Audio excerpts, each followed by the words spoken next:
हम तो काम की राजनीति करते हैं। हम अपने काम लेके जाएंगे 2027 में लोगों के पास 5 साल के जो काम किए हैं। और अरविंद केजरीवाल ने 2020 की इलेक्शन से 2 महीने पहले टीवी पे आके बोल दिया था दिल्ली वालों को कि अगर मेरे काम पसंद आए तो वोट डाल देना, वरना ना डालना। ऐसा बोलने के लिए जिगरा चाहिए, वरना अभी तक मोदी जी कह रहे हैं 12 साल हो गए उनको प्रधानमंत्री बने, अभी तक कह रहे हैं देश बचाना है, देश बचाना। भाई किससे बचाना है बता तो दो।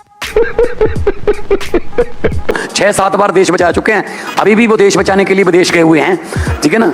वो हम लोगों को तो कह रहे हैं कि विदेश यात्रा बंद करो, आप ब्याह शादी में सोना मत पहनो, आप तेल मोटरसाइकिल में गाड़ी में तेल मत डलवाओ, घर से काम करो। और खुद ही निकल गए उसी दिन ही। उधर नीदरलैंड चले गए, नॉर्वे चले गए। बोला कि कोई ऐसी ट्रिप हो जिससे देश को फायदा, उसमें जाओ, सिर्फ फिजूल में मत जाओ, छुट्टी मनाने मत जाओ। ये उनका मैसेज। हाँ, बिल्कुल सही, बहुत अच्छा क्वेश्चन है। बताता हूँ, मैं 2 बार विदेश गया हूँ, एक बार साउथ कोरिया और जापान, अभी नीदरलैंड और फिनलैंड। दोनों बार आके मैंने एक दिन की जितनी मीटिंग्स थी एम्बेसी ने करवाई, जो हमने की, पूरा ब्यौरा मैंने प्रेस कॉन्फ्रेंस में टीवी पर पूरा ब्यौरा दिया। ये इनके विजिटिंग कार्ड हैं, ये फलां कंपनी के मालिक हैं, ये पंजाब में 200 करोड़ रुपए इन्वेस्ट करने के लिए राजी हो गए। ये प्रधानमंत्री जी ने कभी विदेश से आके पार्लियामेंट में या फिर उनके किसी रिप्रेजेंटेटिव ने प्रेस को ये ब्यौरा दिया है कि जब हम गए थे क्या क्या समझौते होके आए हैं, बताइए। नो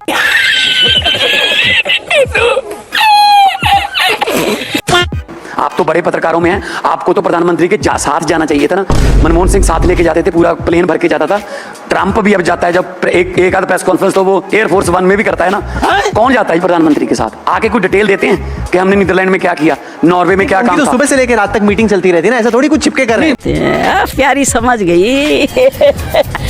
पश्चिम बंगाल में जीत के बाद बीजेपी बड़ी कॉन्फिडेंट है, उसको लग रहा है कि जैसे हम बाकी स्टेट्स में जीत रहे हैं, पंजाब में भी बीजेपी कुछ कर सकते। कैसे जीतते हो आपको तो पता होगा। नहीं, वहां पे इतना बड़ा बहुमत आया। नहीं, आप तो बिहार में भी जाते रहे हैं उनके। मैं तो यहाँ पश्चिम बंगाल भी गया था। हाँ, हरियाणा में भी थे। कैसे जीतते हो आप बताओ कैसे जीते? पहले लड़ाई करवाते हैं दो समुदाय में,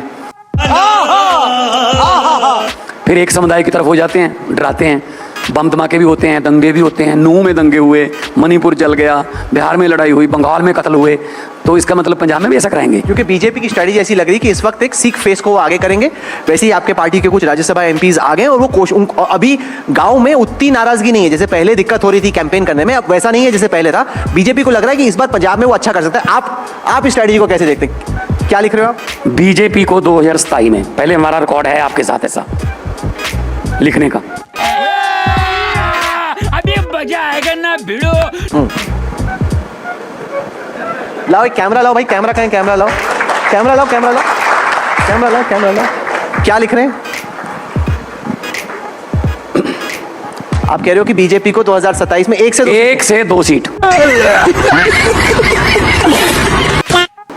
वो भी पठानकोट साइड, साइन भी कर दिए।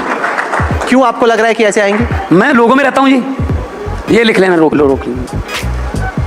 और कांग्रेस का लिख दूं? कांग्रेस का भी लिख दो।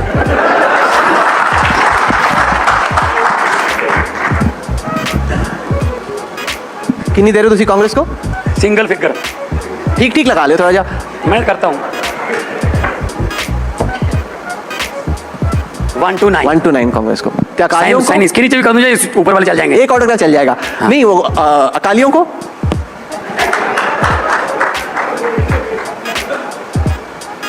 0। गजब बेइज्जती है। ले लो। ठीक तो लगा लो, पूरी फैमिली गायब। देखिए भाई, इतना तो मुझे घर पे पड़ता है, इतना ही रेट लगेगा।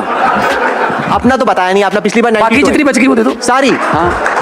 आपका मेन कंपटीशन आपके हिसाब से अगले इलेक्शन में किससे होने? ये अकाली को 0 देने, कांग्रेस को 1 से 9, बीजेपी को 1 से 2। ऐसा ही दिल्ली के इलेक्शन में भी आम आदमी पार्टी ने किया था। लिख के लिख लो, फिर दिल्ली में क्या हुआ? एक बार लिख के भी दिया था तो आपको आज तक पे